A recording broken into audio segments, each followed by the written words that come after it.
The BYU football program got another big commitment on Monday in the form of Danny Saili. Who is he and why is he such a big deal for BYU, especially when it comes to the defensive side of the football? Well, I can just say this, Jay Hill and his crew, they're doing work in recruiting. You are Locked On Cougars, your daily podcast on the BYU Cougars, part of the Locked On Podcast Network, your team every day.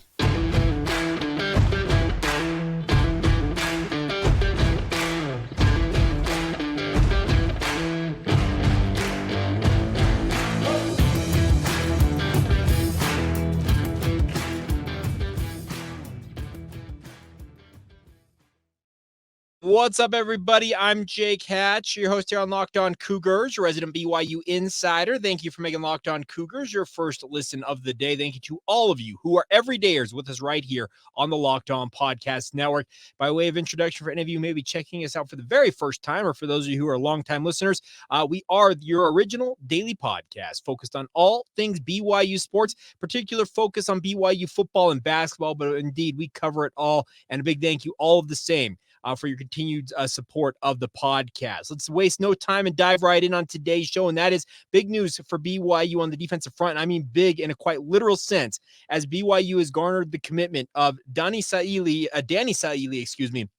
at a Hutchinson Community College in Kansas, originally a Kansas high school product from Topeka High School in Topeka, Kansas. This is a kid who has committed to Texas Tech, and very, very, I think, big a pickup for BYU, simply put, because of his size and his ability on the interior of the defensive line.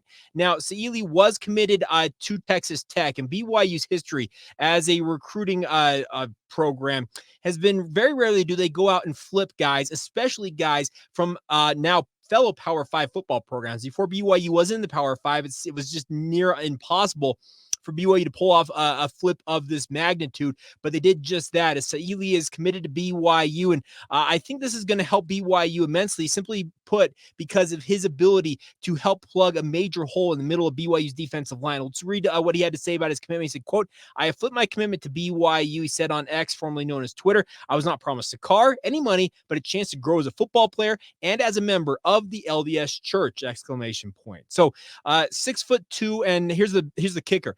Between 355 and 389 pounds, depending on which roster you happen to look at online.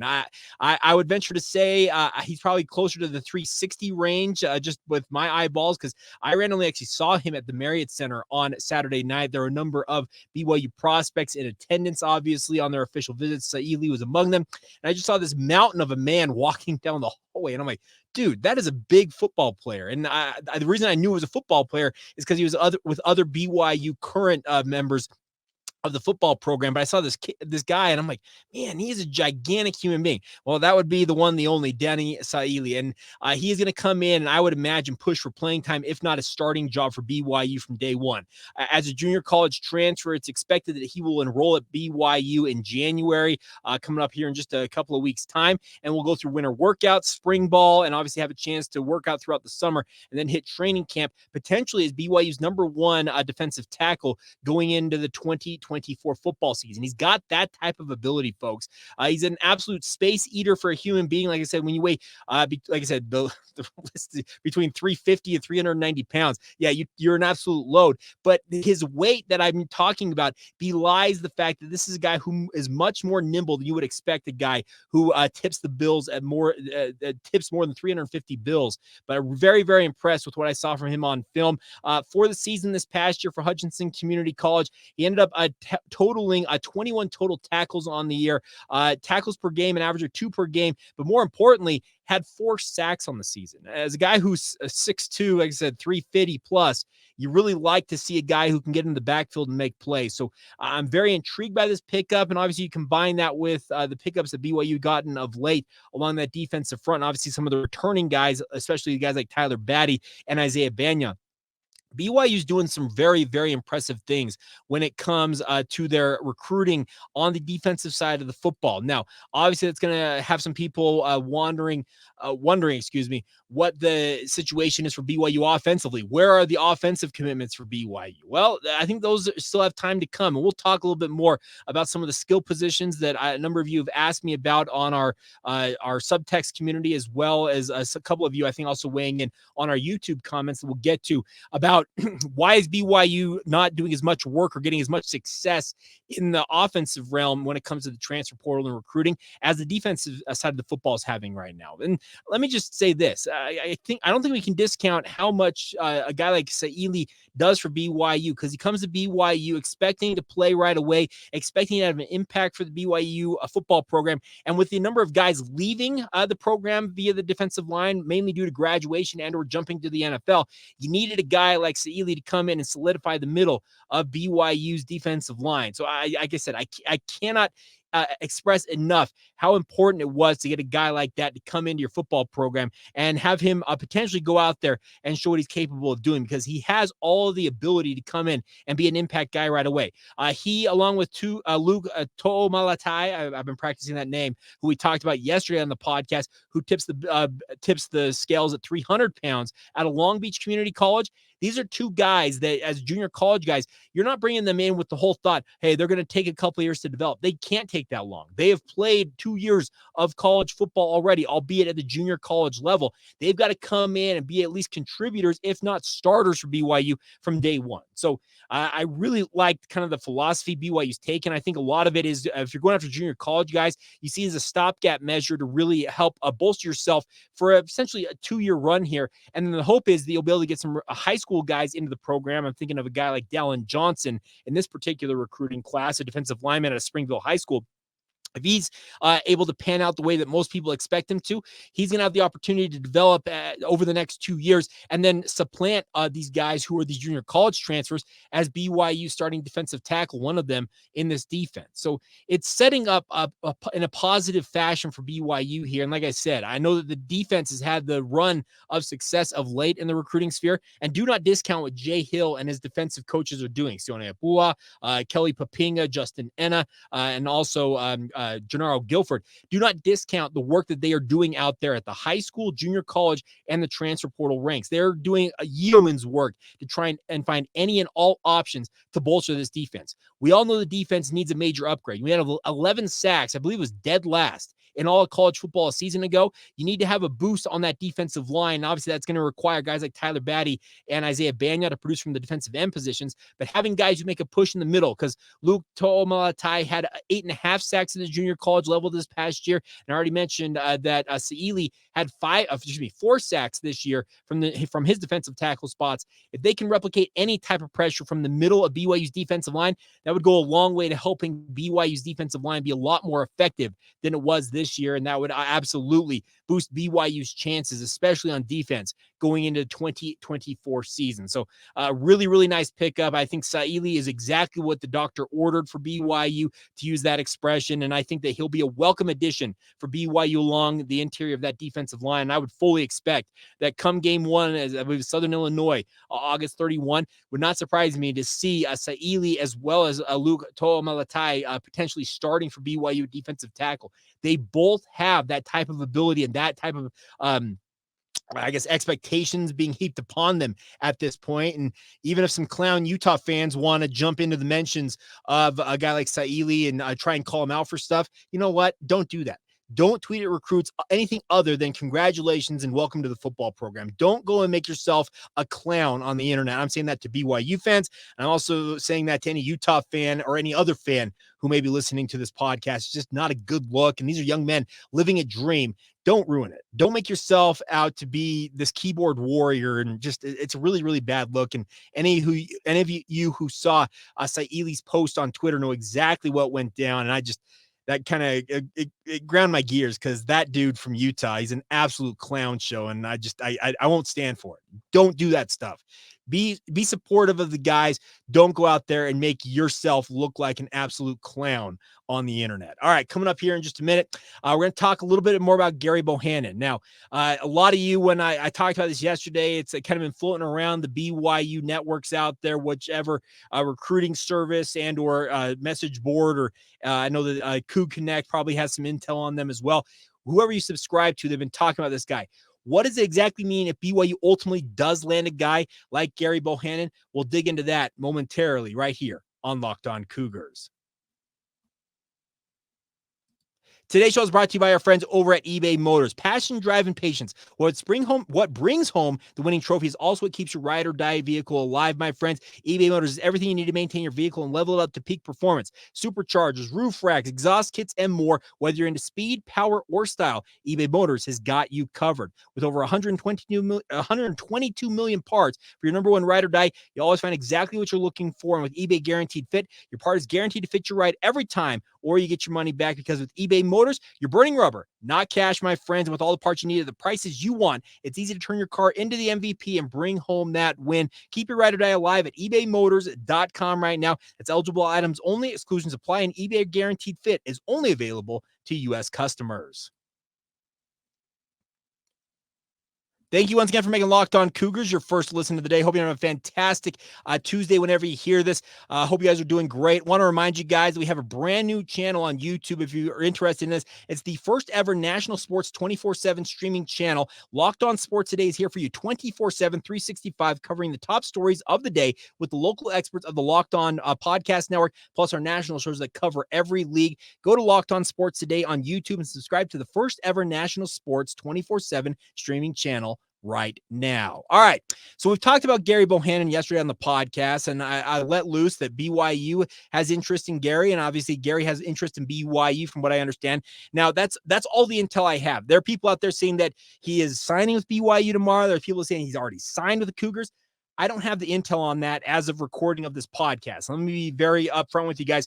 I'm recording this podcast early Monday afternoon. I've got a family party to attend later tonight. It's the holiday season, and I'm not going to have time to record it my typical time before I have to hit the sack for my morning radio slot in the morning. So as of recording of this podcast, Gerry Bohanon is not signed with BYU, nor do I have the intel that it's a done deal and he's going to sign with the Cougars. That very well could be the case, and he could make that announcement Monday night. By the time you listen to this podcast on Tuesday, it could happen tomorrow when the early signing window opens.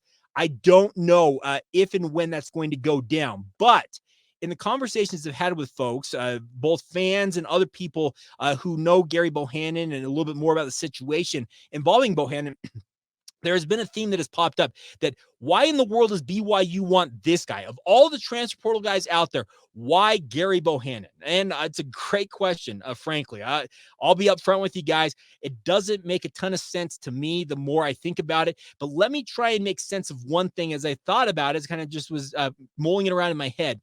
I think there may be some thought from Aaron Roderick and the BYU Brain Trust that Gerry Bohanon, has experience running the offense that BYU runs. He obviously played for Jeff Grimes, and Jeff Grimes was the offensive coordinator at Baylor. They had that epic run in 2021 on their way to winning the Big 12 title and playing in a New Year's Six bowl game, and obviously that was a phenomenal year. Now, that familiarity with the offense obviously is going to benefit a guy like Gerry Bohanon should he decide to come to BYU and play in this offense. He's not going to be that far behind other quarterbacks who have been in the system for years because he's played in that system. Now, the other thing about this is Gerry Bohanon is a guy that I think BYU thinks, okay, it's like buying, to use the stock expression, you're buying a stock for pennies on the dollar. Think about what Gerry Bohanon was once upon a time.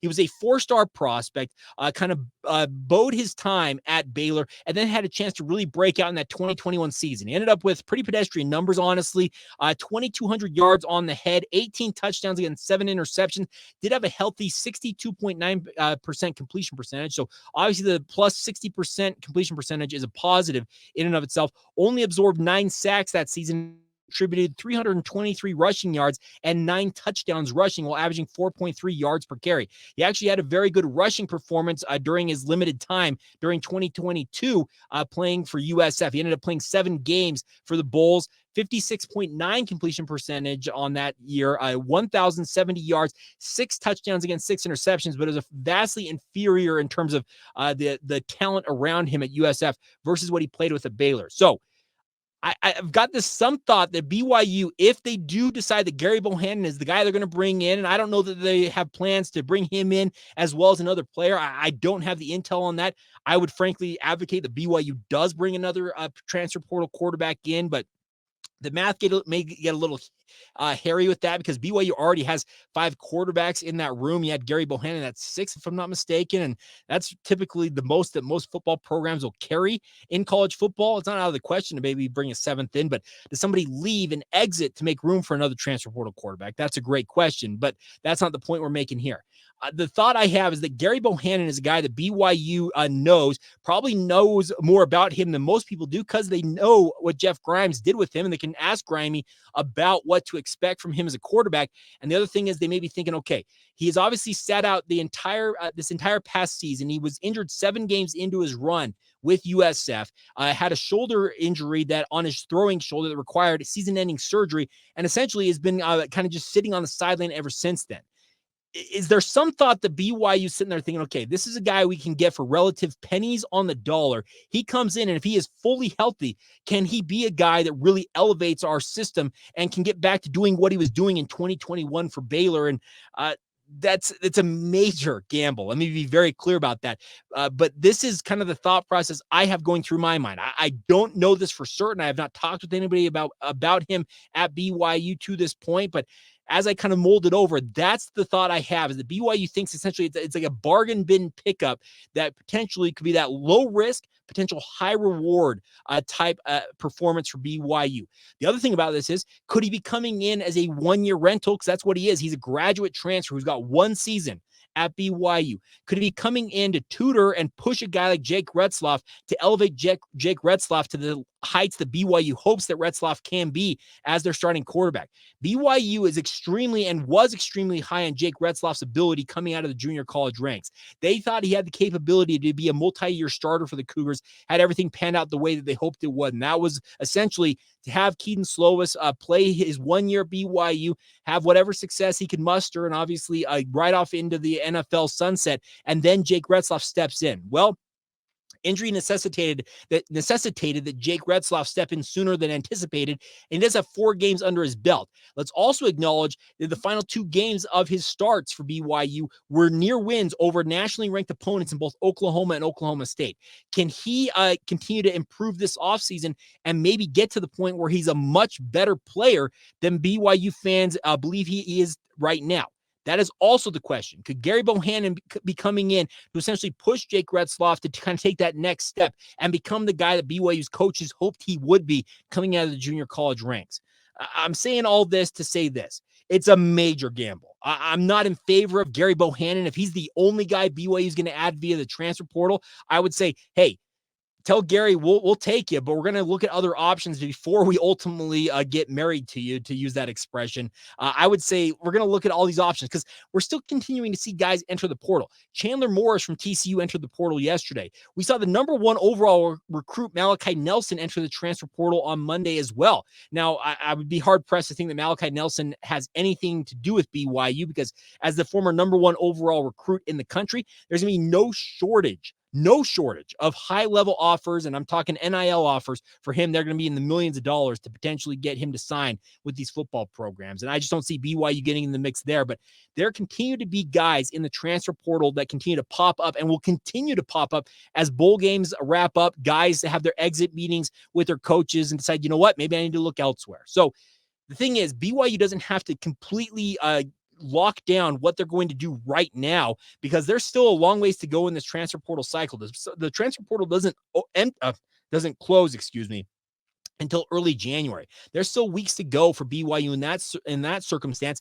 And oh, by the way, there's another transfer portal cycle coming up in April and May. Now, I would be very, very reticent to say BYU waits until that spring portal period to bring in a quarterback. So maybe you kind of wait out this transfer portal cycle, see what ultimately pans out, see who has interest. And then if it is that Gerry Bohanon ends up being the guy that BYU wants to go with, then at that point you say, okay, let's just do it. I, for one, like I said, I'm not all in favor of Gerry Bohanon, but I'm trying to kind of give you guys a sense of what I think the thought process might be with him. And essentially that he is a guy that BYU knows is a proven commodity, has led a Big 12 program to a Big 12 title. He did do that in 2021, and then is essentially been rehabbing the shoulder and may have fallen off the radar for other teams. And BYU thinks, okay, maybe we get him in here, and he kind of gets back to doing what he was doing for Baylor in that 2021 season. The only concern is that's really the only season that he's at any season of significance. Honestly, you said the 3 seasons before that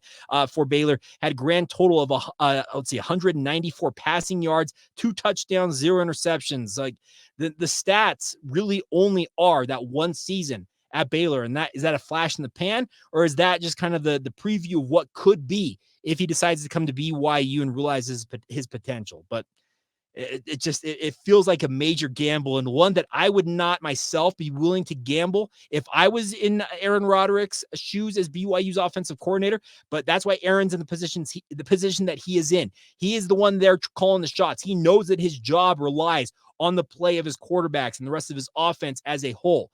If he believes he's the guy, you're going to have to roll with it, and we'll see what ultimately pans out. But that's why I am an armchair analyst recording a podcast in my basement, quite literally. I will say that. I record my podcast in my basement at my house, and I'm not the one in the hot seat, so to say, with Aaron Roderick actually sitting in that seat, making those decisions and ultimately calling the shots as BYU's offensive coordinator. All right, so there you go. We'll see. It seems like a major gamble, and man, we'll see if it pans out. If it, like I said, if it lives up to what BYU I think might be thinking they can do with it, great. But like I said, it's not something that I would be willing to stake my reputation and potentially my job on. But hey, nonetheless, that's where things stand right now, and we will see if Gerry Bohanon ends up being that guy for the BYU football program. All right, coming up here in just a minute, let's talk about some of those skill positions for BYU. What are they doing? What is the philosophy in the transfer portal for BYU at running back, at wide receiver, at tight end, etc.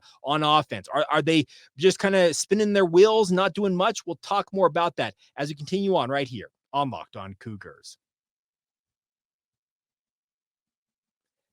Today's show is brought to you by our friends over at Perry Homes. Whether you're looking for your first home or ready to upgrade to your dream home, Perry Homes has a house for you, everybody. For 50 years, Perry Homes has been Utah's premier home builder with communities throughout the state. They have many communities, home designs, and price points, all designed with you, the consumer, in mind. They want to meet your needs, simply put.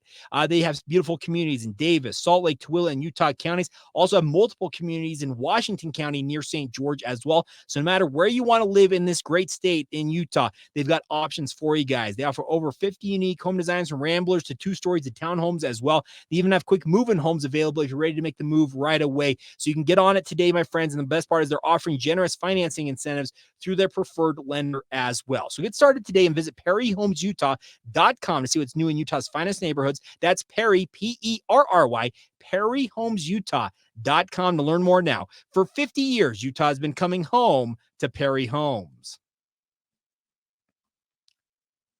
Thank you once again for making Locked On Cougars your first listen of the day. Hope you have a fantastic day, my friends out there. Want to encourage you guys to sign up for the Subtext community if you've not done so already. A couple of you asked me, how do I go about signing up for Subtext? So let me just say this. There's a link in the show notes, whether you're listening to this on the podcast feeds, whether it's on Apple or Spotify or a myriad of other podcast providers out there, or if you're watching and or listening to this on YouTube, there's a link below in the show notes. All you got to do is either copy and paste that link into your internet browser or click it and you'll go and sign up. Essentially what you do, you type in your phone number and then it essentially signs you up for the texting service. Essentially, it's a way for you to communicate with myself and me to give you guys live updates via text that go directly to your phone.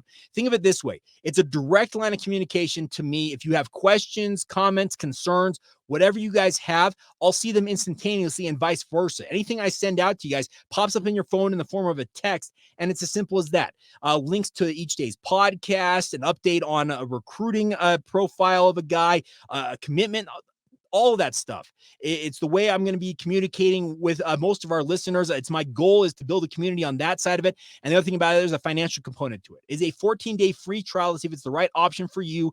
But at the same time, it is only $4.99 a month to have access to this. And that's money that obviously will go to helping upgrade this podcast. Whether it be me traveling to Big 12 Media Days again next year. I did that last year, all thanks to your guys' support. Traveling to Kansas, similar circumstance this past season. essentially all that money is going to be coming back in, and I reinvested into the podcast. So it really would be great if you guys would be willing to do it. I think we're somewhere around 50 subscribers right now and growing. Would love nothing more than for you guys to continue to be a part of the community. And like I said, if you have questions about it, email me lockedonbyu@gmail.com. Reach out via social media on X or Twitter, Facebook or Instagram, and I'll do my best to walk you through it. But essentially, you're just signing up for a text on your phone. A number of you have subscribed to text, I'm sure, in the past, and it's another way to do that. Click the link. It should be pretty self-explanatory. But like I said, if you have questions, please reach out, and I'll do my best to answer them for you guys. All right, before we go on the show real quick, a couple of you on in subtext did say, Jake, BYU's defensive staff is absolutely killing it. And Jay Hill, yes, he's absolutely doing yeoman's work in the transfer portal, trying to bring in as much talent as possible for the BYU football program. The question a couple of you have had is, what in the world is BYU doing on offense? If Gerry Bohanon is the option at quarterback, well, who are they going to have around him? Who's going to play running back? Because Aiden Robbins leaving the football program, that leaves LJ Martin, and who else? You're relying on a guy coming back off a knee injury in Hinkley Ropati? Are you expecting that Miles Davis can avoid injury for an entire year in his own right, which apparently he did this past year, but he was buried on the depth chart? How much can he really contribute? Does BYU need to add some more wide receivers potentially? There are so many question marks here, and even at tight end and offensive line, there are more, I guess, minor questions as well. Let me just say this. I think that BYU is being a little more circumspect about who they bring in and add to this offense. I think they added a number of bodies last year, and the formula, I guess, to use that, it didn't work out. You brought in a number of guys trying to integrate them into the system, and did it really ever gel until the final 2 games of the season? Not really. And when you've listened to Connor Pay, he said that we gelled finally at the end of this year against Oklahoma and Oklahoma State because our backs were against the wall. That's really what forced people to really kind of buckle down and focus.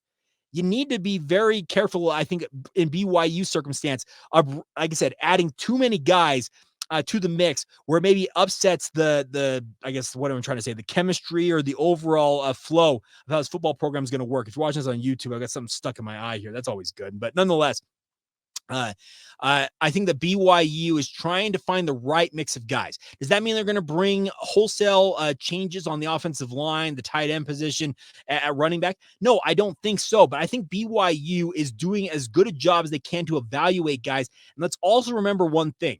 The transfer portal cycle does not end really until May. Remember last year when Keelan Marion ultimately joined BYU, as well as Darius Lasser. I think both of them were guys that came in during the spring portal period. So there is going to be talent out there for BYU to look at, evaluate, recruit, and add. And those could come at any point over the next, we're in December. May's 5 months away. So there is still plenty of time for BYU to go out and find guys in the transfer portal. The other thing about this is, in the recruiting cycle right now, yes, the early signing window is tomorrow. There's going to be a number of guys who are going to sign with BYU, and the Cougs are excited to have them. We'll talk about those guys on tomorrow's podcast with a little bit of a primer. To talk about guys that have signed with BYU who are expected to sign and enroll right away for the Cougars. But there's still essentially 2 months, more like a month and a half, for BYU leading up to the National Signing Day in early February to even go out and attract more talent that route, whether it's the JUCO ranks, more high school athletes, or the like. BYU can continue to do work in that cycle, and they have time to do it.